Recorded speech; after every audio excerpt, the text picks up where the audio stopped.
You think there's nothing left for Gravity to innovate with? We'll see if that's actually the case. There's Saint's Nunu going away, and unsurprisingly, Impulse also banned the Sejuani. Rush not want to play that. You mentioned Adrian's Leona. That one's gone. Yeah, that's going to be a Sejuani ban in every single game. Probably. They're actually trying to eliminate Saintvicious as tank junglers and create more of a fighter jungler game where Rush has been shown superior. Already 2 of Team Impulse's top 5 lineups have been banned by Gravity. Adrian has been able to start many things and initiate the fights coming in. Heck? Thought we might see an Italy from Gravity here to stop Rush from going crazy on something aggressive in the jungle, but it's a TF ban as well for the last one here, so XiaoWeiXiao can't add the map pressure. Interesting that they go for the Twist of Fate ban here. That does leave the Karthus open that XiaoWeiXiao wanted to play. I was actually talking very briefly with one of the other guys before the cast started, and he was saying, you know, who's good against Karthus? And he was kind of talking about your point about what can you counterpick here. And I mentioned that Vlad might be really good in the lane matchup. I'm not sure if that will happen here for Keane, but that champion is left open for him. All that said, Impact gets his Hecarim for the top lane. It's a great early game lane build. He's got a lot of pressure on pushing the rest of the map around, and Gravity trying to pin down the rest of his champion pool with the quick Rek'Sai. Yeah, and also Bunny FuFuu's Thresh, 5-0 this split on that champion. Basically single-handedly won Gravity a big game last week to clinch them the playoff spot. You're not kicking. I'm a little bit surprised that they decided to go so quickly for the Rek'Sai with Nidalee and Lee Sin still available instead of going for something like Graves, which would both be Cop's pick. Well, they locked in the Rek'Sai immediately, which global map pressure, right? When you get the ultimate, they ban the TF. So what do they want to do across the map with a composition like this? Is they're geared towards, you know? It's gonna be interesting. The Sivir and the Lee Sin picked up with the Hecarim. I mean, Gravity clearly have a plan, and the plan involves a fighter jungler. When you consider they're not showing solos, they're not showing an AD carry, and they think that with the picks and bans, like Gravity are probably going to get whatever comp they want on the back half of this. Yep. And what that comp is wants Rek'Sai. All right, Rush going with Lee Sin. Game on. But it's because they banned the tank junglers, so it is an early game pressure game, which typically favors Rush. True. Saintvicious is more comfortable on tanks. Oddly enough, these quarterfinals have already been quite bloody in the beginning parts of the games. The teams are going very hard so far, as we saw yesterday. And Gravity now to round out number 3, number 4 for them. Looks like it might just be that Maokai top lane. We'll see what Cop gets for himself. Yeah, I actually do like Ashe, by the way, but I don't think we're going to see it either way. Gravity, yeah, I want to see what this comp ends up being. Again, they've hidden almost everything. They do have some playmaking available. If they do go Kalista, I actually really like that combo. Both these guys in the dual lane can save each other. We talked about that early game pressure, the Lee Sin. Well, Bunny can play hyper-aggressive, or he can play Lantern Buddy for comp, and of course, Cop can do the same thing here. It's a very safe team for Gravity right now. Even the Maokai top lane's a defensive tank here, so we'll see what Keane does with his counter pick in the mid lane. Early on in the year, week 3, Cop actually played Kalista against Impulse. It was into Apollo's Graves, who ended up going 10-1. Yeah. They were able to zone in and kill Cop's Kalista. They actually had XiaoWeiXiao on Ahri in that game as well. These last 2 picks will be very telling for Impulse, specifically because we don't know what Adrian will drop back onto, or whether or not XiaoWeiXiao is willing to pick Karthus in any match if it's up. He's hovering Yasuo now. For the Impulse fans' sake, hope he doesn't go for the champion after all. Maybe he's got the plan here. They do actually have a lot of knockup synergy, though. Hecarim E, looking at Nautilus support here, Lee Sin as well. And no, it's the Vlad actually for Impulse themselves. So a lot of team fight power. And great ways to start these battles themselves. Yeah. I like those picks. Vladimir does eventually get picked up. I like Vlad in this comp a lot. Vlad, I think, is very good with Sivir. We've heard many people say that they think Vlad is best when he has things like Ghost ways to get himself into the fight because he's kiteable. Sivir does that for you. He doesn't have to run Ghost. Right now, XiaoWeiXiao's even got Ignite on his summoner spells, but also the crowd control to start the fights out so that Vlad can be consistent follow-up here. I think it's a lot on XiaoWeiXiao's shoulders, and we'll see if he does put in a good performance this game. It's going to be very critical in these fights whether or not they can lock down onto Cop, though. I think that's one of the big things about the support Nautilus pick, just clicking on Cop and going in. But then, not a huge amount of burst damage from Team Impulse. Maybe the shields of Keane's Orianna would come in big. That is not your normal Keane outside the box pick. It's very much inside the box. It's a very ordinary champion for Keane. Orianna. That's a first pick for a Keane coming into the LCS here. I'm sure he has some hours on the Orianna. It's all right. It's backed by the 5-0 Bunny FuFuu Thresh. The rest of the team feeling good about the composition that they've brought together here. And it looks like they got what they wanted. They locked in pretty quick in the beginning there. Yeah, I mean, Gravity have a very defensive team comp, it looks like, right? Early Rek'Sai, okay, there's something here. There's clearly a plan. We haven't shown any of the impact lanes. Okay, well, here's Thresh, Kalista. Kalista's a really good hyper carry, really good mid-range damage dealer. Okay, and a defensive tank. Here's a defensive mid laner in Orianna. You can start fights out. Of course, you know, Thresh hooks are good. You can go for the ball onto the people. But this team comp is very much around Cop as the damage dealer, to me. Well, that is how the team's actually been playing in the regular season. Yep. Cop is 40% of Gravity's kills. He's also had the most kills per game in any split he's played. So this very much plays around Gravity's real strengths. Well, we'll have to see what these guys have for each other. We'll check, or going to go ahead and check out the social media. Keep tabs on everything and make sure you are getting your votes in. The predictions on this series are by tweeting hashtag TIPWin and hashtag GVWin to @LOLesports. We'll keep those votes tallied throughout the game. Both of these teams, it was hard for teams to get a 2-0 on anybody in the head-to-head. Both of these teams have that against Coast. But Tip also has that against Gravity throughout the split. So it's going to be that momentum they're carrying in here to the first quarterfinal matchup and a possible best of 5. Let's see if we get all 5 of those games. I really hope so. Both the analysts said Gravity's going to win 3-1 here. And the crowd was in favor of Team Impulse. So far, really, only Zyrene has properly predicted our quarterfinal matches. So yeah, I rewatched both of the Tip Gravity games last night to see how the series progressed. The interesting thing is they actually played 2 games fairly early on in the season and very close to each other. They played in week 3 and then again in week 5. So there's a lot that has changed about the game since then. And the 2 games they did play, to Impulse's credit, were very different in success cases. The first game was very close. The second game was a 24-minute victory for Team Impulse. So it did seem like they were learning how to beat Gravity throughout that. With that being said, these are very different team compositions than either of the games they played outside of the Kalista pick for Cop. Absolutely, but right now, as we get ourselves early on into this game, 5 weeks after they first matched, we're going to see Gravity will be looking at 2-on-2 against Impulse here. Early wards come out, they've got control of that western jungle, and Impulse says, oh, there's a Kalista. Never mind. What are you trying to do, Apollo? You recalled and stopped. Well, did he dodge the wards? I don't believe he got seen. He did what happened in the series yesterday. He runs up to the lane at the start. Except this time there's no person to check that brush. So this is actually an unscouted lane swap here. They did scout Nautilus though, so it kind of defeats the purpose. Oh well, 2-on-2 lane, happily found, and we typically consider Kalista good against Sivir, so something that Gravity might very much want here unless Impulse can outplay. He's going to find out that didn't do very much good. Just a few seconds. Tries to get the freeze on the way, but like you guys said, they are going to match up. Interesting here, Cop on the Kalista now. Usually when we see that with a Corki, they will try to go for the 2v1 and have him safe farming. So we'll see how they approach that now with the lanes all evened out. XiaoWeiXiao taking a bit of early damage from a fast level 2 from Keane. Yeah, I really like that. Double sapling into the Raptor camp. Toss a Q in there. Keane gets an early lane lead. Vladimir's going to get pushed around a bunch early on. Oh, that's a good hook, though. Okay, some damage. I think we're going to see a few of those. Yeah. Yeah, it's Bunny on Thresh. You're going to see a lot of those. I actually like that Cop also started with the W on Kalista. Thresh, granted, there's professionals here. They're really good at League of Legends, but you can occasionally miss those last hits for Thresh because he doesn't actually count as melee using the Targons. But with the Sentinel learned, it's really easy. So, quick 2 CS for Bunny FuFuu. See if Saintvicious can keep all the control necessary to keep Rush out of the jungle here. We know him to be very aggressive. Saint really trying to make an impact on these games for the team. Calling shots from the jungle. Looks like the first one's going to be towards top lane. Yeah, there's no wards in that top lane right now for Impulse, so Saint has a clean path in for that gank. Oh, Adrian may be dead. That's a hook on in. Adrian's going to lose a whole lot of health, and the kill goes over to Cop. First blood, Gravity.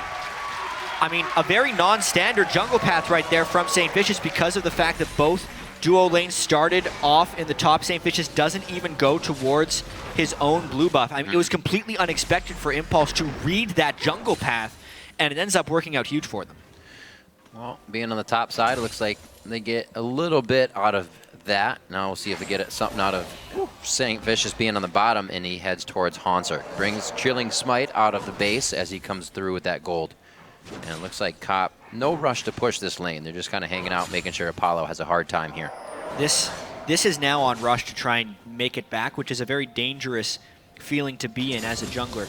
But the way Impulse has beaten Gravity typically has been Rush taking over the game early. The fact that Gravity has picked a Rek'Sai into the Lee Sin and then had Saintvicious with the larger immediate impact in the game is huge for Gravity, because even last Shadow in the pregame interview said he's really confident in his team post 30 minutes. When we've watched all the close games Gravity has been in over the year, they win the close games. It's when they get blown out that they struggle. A start like this is critical for Gravity. Well, that style for Saint is something we used to hit like a broken record. Saint being involved in First Blood, Saint being involved in First Blood. Yeah. We didn't see it as much this year for sure. Yeah. Looks like he's back on style though, and I mean, what better time to really turn up than right now with the Gravity lineup? And we saw their former sister team in Team Liquid kind of do the same thing. They finally came together, had an absolutely amazing series yesterday, and looks like the pressure is still on. Yep. Now, everyone else is in base, so there's very little safety here for Impact to be up this far. There it is. Get the top jungle, gank top lane, and get the bottom jungle, gank bottom, but I think there's a little too much damage to Hauntzer before the initial gank came through, so Impact's able to squeak out of that one. Strong horse. Strong horse. Saint still had flash though there. If he wanted to play hyper aggressive, he could have gotten another knockup off the Unburrow and maybe risked the kill in the escapeless Impact, but safer choice there for Saintvicious, and that means, of course, right away, Adrian gets the time to put some wards down. 2 greens and a pink in inventory. His first recall was for wards and nothing else. And maybe Saintvicious' next gank won't work because of that one deep ward. Let's see if that helps. Adrian making sure they have a little bit safer of a time up here in the top lane. It's usually not a lane that dies right away. We see that tip bottom lane being very consistent in their ways. Not winning the lane, but not being a source of why the team is down in gold. Let's see though. Those wards will keep them safe. Saintvicious is going to stick to his jungle. Hauntzer looking to make a play here. 300 HP is definitely a possibility for a kill. Wow, it's greedy by Impact, but Lee Sin's right there in the river. I think Unseen Hauntzer goes in. This is a big risk. That's a bait. He missed. He twisted advance the minion. Dead. Oh, no! Wouldn't have killed him anyway. Really smart bait by Impact. He had to rely on the fact that Rek'Sai wasn't there, but Rek'Sai got seen by a ward in top jungle, so they knew no counter gank for Saint. They know all the inputs left available. Really smart play. First off, Hauntzer needs to play that properly in order to have a chance. Second off, if he does play it properly, it still doesn't work. That was Impact in a very safe situation, turning that kill around. It's actually kind of a disaster. Hauntzer does not necessarily play well from behind. When I look at him as a player, I remember the Zion Spartan game where he was down 100 CS to him, but I also remember some team fighting moments on Maokai where Hauntzer absolutely crushed. He doesn't do well to create his own advantages, so when he's fallen behind against Impact, it spells trouble. Here's the chance in. XiaoWeiXiao then at 200 health.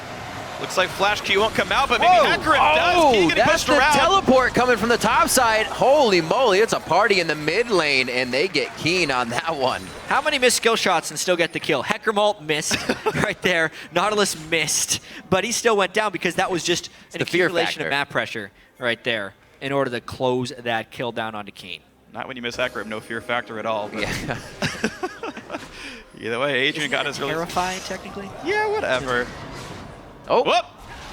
One hook hits, one hook miss. Whoa, Rush. A little bit of that aggressive tendency, but he looks like he has the safety to get out there. He's hitting his skill shots. Yeah. That's when you really need to hit. Otherwise, Lee Sin doesn't do anything early game. All right, so Impulse, hey, good job by them to get the game back in. And look at this. Wow. Early home guard. Oh, yeah. So far away. Whiff. It's a good sidestep.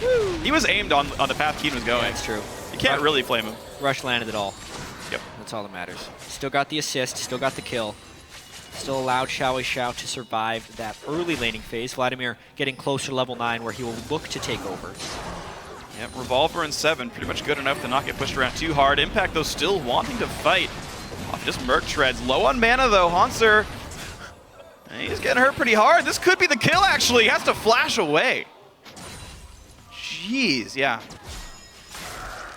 That's what happens a lot of times. If Hecarim gets a lead in that lane, especially since it's a very top lane focused game as far as where Saintvicious and Rush have been going, it's going to be ISO down there, and it's going to be a really hard time on Hauntzer. Once he starts coming back with damage, big pain for Hauntzer. See this top lane getting pushed in here. Rush slowly waiting in the wing, but Saintvicious is just as ready. Rush's ultimate providing a bit of damage here. That's kind of the factor that's going to top off the kill. Rush was actually spotted by a ward when he approached that lane, so that's why Saintvicious was up there. One of those nice deep lane wards that you don't see often in the top lane, but it was here this time. Cop and Bunny played this just right. A really nice job getting out of this one. Rush gonna lose some time. Has the ulti, no flash, but certainly a champion that can pick up some kills if he finds himself a gank. Right now, that's not the case. So, equal laning phase overall. A couple kills back and forth. Minions being traded overall. Apollo, despite his lane mate giving up first blood, actually now winning in minions against Cop. So, second half of the laning phase going quite well. Yeah, they've recovered from the first blood early and been able to shove in the Kalista Thresh pretty nicely. Cop does not appear to be going for that early Hurricane that we sometimes see from Kalista, instead just going BF Sword, which will not help against Apollo shoving him in repeatedly. Well, Saint's going to go ahead and get this dragon since Keane did not get that blue. That might have been a mistake. He's got a lot of mana in the mid lane. Yeah, look how hard he's hurting now. XiaoWeiXiao just goes for a random all-in because he can't. He has no flash. The mistakes He's just trying to get him out of lane. Yeah. It's going to be a nice recall, but Saintvicious at the same time. Yeah. Unwarded gets himself a dragon for the team, and he can soak up that mid lane wave afterwards. So I can't say all is bad for Gravity here, but XiaoWeiXiao looks like, as we asked what kind of player he'd be in this game, so far the Vladimir is pretty nice. Playing it strong, hard to gank Vlad in the mid lane. We saw that yesterday, just kind of pulling out easy. Oh, gank onto Hauntzer here. Remember that flash is down from the last engage. Getting that cripple on. Trees already move really slow if you've ever seen a tree move anyways. Hauntzer's gonna die in this one. Impact finally gets himself one on that. A second one, I should say. I thought that was his assist, but they get it. And this is kind of going towards the script that did win for Team Impulse. Jungle top lane pressure, and how is Gravity going to respond to that? Saintvicious feels strong. He's going in, trying to save this turret. He's trying to clear the wave here. Maybe that's all. No, the flash is in. Rush has the mechanics to get back in range. Not good. Not good call at all there by Saintvicious. The Lee Sin ultimate was still up. That is the largest threat skill. Saintvicious is not a tank. He has a warrior enchantment. Right there, Impact and Rush pick up an easy second kill, extending that top lane jungle lead. Impact and Rush, the two Koreans on this Team Impulse team, are crushing. This is one of those games for Impulse right now where you pretty much go to lane and you get to back and buy your spikes every time. Back, buy another spike. It's going to be painful for Gravity soon. It's a really nice place to be in for that Gravity sort of. I almost call it a duo lane. Rush and Impact, just able to do what they want. Yeah. It's even nice having home guards on Hecarim because you'll get to the lane sooner than Maokai anyway. To Hauntzer's credit, he was keeping up minion kills. Like, that CS differential is still really close to equal. Problem is, just Rush did a way better job ganking that lane than Saintvicious did. All said and done. But you're seeing, like, that's the dual lane that we were talking about. That's the difficulty. Oh, but the play! I think they might get nothing for this one. They got to pull the rest of the team out, and Saintvicious, of course, about to be locked down under the turret. Very low impact comes in, and it's going to be 2 more kills. Overdived by Gravity. This game may be getting out of hand. There's Rush! Ooh, buddy FuFuu, just a few more kicks. Gets a good hook in there, but he gets hooked himself. Eye for an eye, says Adrian. He saves Rush. 3-4-0. Gravity needs to get lane pressure off of this one. Teleporting in on an overdive of Gravity, trying to make a play, knowing they're behind, and they're punished even harder. This game is definitely getting out of hand. Home guard can save the turrets and too. Look at that. Yeah, no pressure at all from Hauntzer. He's not getting anything done. Great, you're up 9 minions. Who cares? Impact's back into lane already. 303 on Hecarim too. That's scary. I wonder if Hauntzer's just going to try and stay for this turret. He can't. Give away another kill? No way. He can't. Lee Sin's even on the way over in case Hauntzer does stay. Right? Low health turret, maybe the team of Gravity shows up. Right. Impulse already ready for that play before Gravity even thinks of doing it themselves. Let's do this again, because there was a whole lot of what just happened here. Well, for one, Gravity may not have expected Nautilus to be there, but they have to at least respect that the support's coming back to lane. It's incredibly hard to dive through a Nautilus. Adrian soaks up everything, slowing people and ulting Cop, so Apollo gets out of there pretty scot-free. And even without the impact teleport, I think Impulse starts cleaning up that fight. Look out, Hauntzer. Maybe he's durable enough, but the turret goes down first, meaning he's no longer got any defense in this one. It's a 1 versus 2. The ulti soaks up a lot, but Rush's kick, it's down. Is the damage high enough? Yes, it is. Another kill for Rush. Apollo gets himself an assist as the lane is swapped to push more turrets down. Yeah, I think that's what's happening. They're going to continue this push onto the lane. Gravity trying to take a turret in response, but they're down 8 kills to 1, guys. This is going to be difficult. Usually we see, or have seen in the past, the Rek'Sai being able to tunnel to turret and protect what's happening, but Apollo and the rest of the team have just had too much brute force when they get those fight wins, and they're going right through to the turrets as well. A second tier here on the bottom side of the map coming in for Impulse. Is this top side of the map one saved here by Rush and Impact? Yes, it is. You can see, interestingly, sort of the style that Impulse chose to use here. Very actually smart that they actually knew what resources were required. If I was there in Impulse's shoes, I would have kept the lane, bottom lane, to like make sure the turret goes down. Impulse knew better. They knew Sivir would solo the tier 2 turret. Impact recalling defends their own tier 2. Okay, a blue buff gets taken, but Gravity, that's just a good play by them in the first place. Really smart choices. Another fight in the mid lane here. That's the level 11 for XiaoWeiXiao as well, so that's going to be big damage from him coming from that Hemo Plague just leveled up.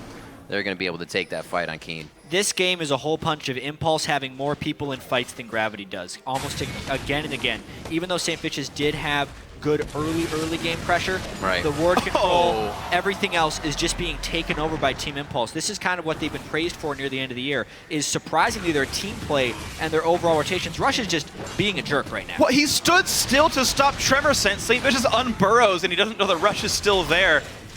Man, that was nearly a kill again. Playing in the mind of your opponent right now is how they are playing. They don't even have to think of what they're doing next. They can just pretty much do what Gravity is doing. 50 seconds on the clock, and that might just be taking Gravity's blue, Gravity's top turret, and that dragon is going to be theirs too.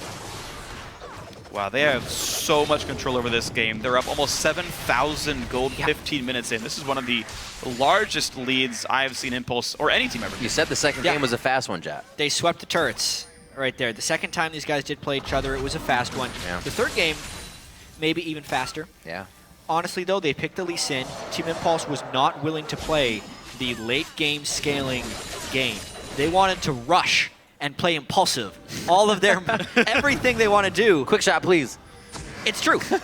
When they announced their team name, it was because they wanted to play impulsive. They said that on their website. That's true. Rush, he picks his name because that's how he wants to play as well. It's in the name, but it's in their play style too. Yeah, and the mid lane has got to have a little smile on his face right here as Impulse feeling good about how much they are in control. Gravity, they're not laying over. All right, they got the first dragon. They, in fact, rush back down for the second dragon. They know the timer themselves, and they feel confident to look for a team fight here. It's going to be a bit of a desperation attempt. The rest of Impulse are here. Even if they get the dragon, they got to run. This would be one of the first times we see that 5v5. Can they get in range for the depth charge? Adrian's ultimate is down, so they only have the close engage. Three-man shockwave. Impact on the side as well. Tries to bump out of that one. Onslaught of Shadows goes through. It's going to be XiaoWeiXiao picking up Hauntzer. They're starting to drop left and right on the side of Gravity, and only Impact has gone down. Cop gets the depth charge, locked up, knocked down, and that's going to be Rush picking up another one. That fight would have been so good if Gravity had any gold at all. They played that amazingly well. They kited the team back. The shockwave was great, but Impulse know they could win any fight they possibly take. You can see the proof right there. Yeah, that was the gold lead right there. That's pretty much all that fight was. It's good that Gravity was able to delay Impulse from getting that one dragon, especially because Impulse already has so many stats built up, AD and AP, that the extra 6% would have been quite beneficial for them. But they still lost the fight. They're still down in gold, and it's kind of delaying the inevitable, I feel like. Yeah, I don't think they should have stayed to pick the fight afterwards. Hauntzer TP'd I think they were trying to run. Well, you can watch. Like, they actually go to re-engage after the Ren comes through. Yeah, well, you land a three-man shockwave. This is the best fight Gravity was going to get, right? They TP in right here. They don't get hard initiated on. Hauntzer is in the middle of everyone, and they get a four-man shockwave, right? Then they throw Bunny FuFuu in for another two-man knockup. Plays him. They're not going to get better than that, so I don't discredit Gravity for taking a fight once the shockwave goes down. It's just hopeless at that point, though, because you're not going to find a better fight than that, and they still lost. Yeah, that's a fair point, chat. And you can see it looked close a little bit until Impulse just had too many stats to get knocked down here.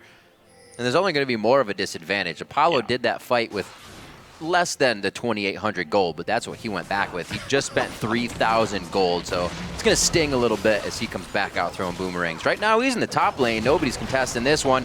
The members of Impulse, again, to take down the second-tier turret. They may lose their bottom. Actually, nope, never mind. Impact's going to be there in time. Impact's always there on time. You can say that whenever you want, pretty much. Recall in. Gravity may stay for it. Impact knows how desperate it's going to be and dives right on a comp at the very start of it all. I don't think she can kite this. They lost the turret. You're going to get some damage, but Rek'Sai ults out. All right. Later. Safe. Okay. I can't say that was wrong, but a bit of worth there. That's worth. For sure. I'd do that. I could do that. That's good. I said I would do that. That makes it right. I'd fail at it, but... So we got a minute coming up onto Baron. Impulse does have Cop down, so a little bit of pressure is thought they could move towards mid.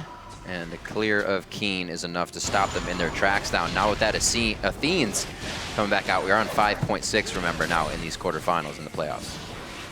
Yeah, I do like the Athene's pickup. I'm actually a little bit surprised that we're seeing so many aggressive mages. I mean, I guess like Vladimir's not really a lane bully here, but like with Athene's being better, it's like easier to be safe against magic damage mid laners and be a safe mid laner yourself. Right. I mean, getting spammed by a guy with no mana. Right. Right. Athene's gives you 40 magic resist and you have enough mana regen to survive the lane. But hey, I mean, well played XiaoWeiXiao. He's held a CS lead. He's team fought rather well. Can't really complain. Yeah, I'm looking at this game overall, and you can see that the tools Impulse has to siege are actually quite low. Plus the wave clear of gravity is decent. The Orianna, Maokai, Kalista could probably claim, yeah, if they do the Hurricane, could clear waves. However, Impulse has just created so much early pressure that they may have the gold to dive those. The fact that they've killed the 5 turrets, only suffered 2 deaths, 13 player kills, are giving them the gold value to just go where they want, even when it's not safe. If this was an even game and Gravity had not been crushed so heavily in the early match, I think they'd be doing all right. But at this point, they're doing well to keep the gold lead at 7,000. They lose one more fight, though, and it's probably over. I think it was you that said that, Phreak, that the double duo lane, if you could call it, Impact and Rush won. Both 4-0 and that's what it was, 4-1 and 6. Rush was just buddied up with Impact, and they were killing everyone. Well, it seemed to work out. Seemed to work out very well. Minute and a half on Dragon, 20 minutes on the clock here as Impulse lays some deep wards to make sure Gravity has a very small chance of coming back here. Keane finally gets that blue, though.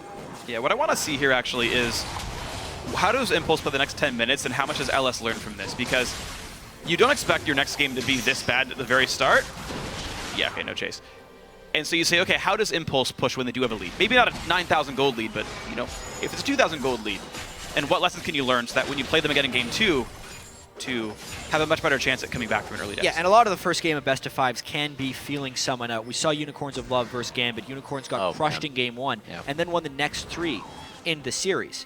It is very possible that this is not the tail of the series. They're trying to dive, though. Let's see how it works. Oh, Onslaught right behind the turret. XiaoWeiXiao is in. He gets a good AoE down, but I don't think it's going to be enough to finalize any kills. That gives Gravity some time to fight from the back line, but looks like Tip, as you were saying, too much aggression and also a little too tanky to go down there and still adding pressure. Still only 1 kill, and Impact ended up going fairly low off that. You can see the difficulties they actually have in sieging the turrets, but they take down their 6th. Now they can pressure Baron. Wow, he just teleports right back in. He was just at like 12% health. Now he's full fighting the Baron here. TP in from Hauntzer. You can see Gravity want to fight over these objectives. They refuse to say die, but no one's even around to really contest for this one. Suicide mission. Q? Not today. Nope. Would be unlikely. The rend heard around the world. Okay, so let's actually kind of look back at what happened this game to give Team Impulse such a huge advantage. And it all kind of started with Impact and Raj bodying Hauntzer and Saintvicious in that bottom lane. It was an incredibly isolated experience where they didn't actually have a sustained lane swap. They didn't have good ward coverage. So maybe Gravity goes for a more lane swap heavy game. Have a fight, though, at Dragon. Impulse trying to get there first. They should. Gravity doesn't want to let him, though. Oh, no. XiaoWeiXiao. XiaoWeiXiao stuck in the backside. Will Cop turn around for that one? No, he's getting beset by Lee Sin right there, but they do get the kill on the mispositioned XiaoWeiXiao. The fight continues. Shotgun hits a few, but Rush still there for Cop. Knocks down the AD carry. There's all the damage of Gravity. Out goes the team. And it's going to be Impulse picking up more on the backside. Hauntzer, the last man left alive. Whoa. Tries valiantly, but the Summoner Heal keeps Adrian alive. Double kill. Apollo 3-0-8. Get a Dragon. Was he holding his ult there? Or he just used it at the end to pretty much save Adrian? Impulse what is fighting fight, so frequently that their ultimates are coming up mid-fight. It's getting kind of hard to track at certain points. XiaoWeiXiao, everywhere. Another gold lead fight right there that wasn't even that great of a fight, but they ended up crushing. This is kind of the way that most of Team Impulse's games go during the year. They get such a huge lead that they can then play incredibly free later on in the game. XiaoWeiXiao dies before anything matters. Rush jumps into 4 people. The Shockwave only hits 1, but it's a tank. and then Apollo flashes through the middle of the team to go after an Orianna. These are things you can only do with a 10,000 gold lead, but because they have it, they get a 5-for-2 fight. You know what's crazy? This game reminds me of Gravity's very first game of the split against Winter Fox. They got behind really hard early on and just kept trying to fight to like hope there'd be a misplay and then get back in. 19 kills in 24 minutes is really rare. That's a lot of kills because Gravity keeps fighting these guys. XiaoWeiXiao and it gets worse and worse. Brings and worse. that LMQ mentality. If you die, spawn as fast as possible and run back to the fight. I mean, it's funny. We talked about XiaoWeiXiao having the highest CS at 10 and 20 and the lowest kill participation. Yeah. He's participated in less than 50% of his team's kills, once again. This is very much Impact and Rush. Yeah. The Impact and Rush show. A lot of the times they 4-man mob, with XiaoWeiXiao often farming a different lane. XiaoWeiXiao is still getting the minion wave pressure for them. It's just, it's very telling that the stats are showing again in the game. Highest CS in the game, lowest KP on his team, yeah. More of the same, mid lane's gonna go down. There's the inhibitor turret, 25 minutes in, hook on a Hauntzer. There's the engaged, Shockwave only gets Adrian. Pretty useless there, 1 kill picked up. Bunny FuFuu hooks him into the front line, but Impact diving all the way back, and Keane's gonna go down too. Now Cop, the set by Rush, but dies all the same. Picked him in, flashes afterwards. Bunny FuFuu doesn't land the hook because of ward hop away, but looks like Gravity's kind of outside of their own base. Mid lane inhibitor goes down. Team Impulse with complete control, as always. Baron Buff, one of the fastest games we've seen so far in the playoffs. 25 minutes, Impulse gonna take game 1. Ridiculous play from Champion Select to the start of the game to thwart out a first blood and make sure they had the advantage. Like you said, Jatt, 25 minutes in, padding the KDAs a little bit more as they keep Gravity on their fountain. Team Impulse is gonna take game 1 over Gravity. Well, a nice very early start by Gravity, but we said on paper the top lane and the jungle matchups were probably the most Team Impulse-sided ones. And lo and behold, the Team Impulse top lane and jungler go fight Hauntzer, go fight Saintvicious, and just all the plays Impact and Rush were able to making a case for early game fighters. This is a scary moment for Gravity after this game 1, because if we look at the ideal team comp, the most winning champions of Impulse during the regular season, they had none of them in that 5-man team. That was their B squad of champions. That's scary. Can you really say that Rush's Lee Sin is his B squad, though? I realize no one else plays. Okay. So his Lee Sin is arguably his A squad. But the overall point, you're right. for Apollo, average squad. Rumble for average, Impact. right. Bring it down. Leona, right? Like, some of them, you're right. Some of them they didn't even pick. We've seen teams do this before where they have their best champions and they don't show them in game 1. When they know they're better than the opponent. Game 1 is the game to do that in, right? You have the most time to play with afterward. Even if it goes wrong, you still have the default game to go back to. Yeah, and now you got to wonder, like, what does Gravity do to switch to this, right? The ban's coming out, right? Okay, they risked leaving the cards open. That worked okay, I guess. But yeah, the bans come out and they're like, well, the Lee Sin was still pretty good. Did we need that Rek'Sai after all? Like, the Hecarim did all kinds of crazy, dirty things to Hauntzer. Do we need that Rumble ban after all? And the ban strategy from Impulse was nice. Take away the tanks that could neutralize Rush. Nunu is a very neutralizing jungler. Yeah. Sejuani is a late-game jungler that makes you snowball, but the pressure was off there. Well, it's crazy. They were counter-engaged junglers too, right? Yeah. Dive on in, absolute zero, separate the team. You know, like dive on in, Sejuani Glacial Prison stops your dive, clearing the tracks. And you're right, those things were gone. Impulse banned away counter champions to the Impulse style, and it clearly succeeded. The early pressure was great. Yep. I think the game played the way Impulse expects to play, and whether Rush learns tanks or not, if you can win 25-minute games, you don't need late-game scaling tanks. Yeah, I think you can see a lot by looking at the way that Gravity beat Team Solo Mid. Tanks, very long fights. That Sej, that Urgot, both of those are on the ban list this game. That's the forte of Gravity. They want to stay on the fight for a long time in skirmish. For more on Team Impulse's decisive first win,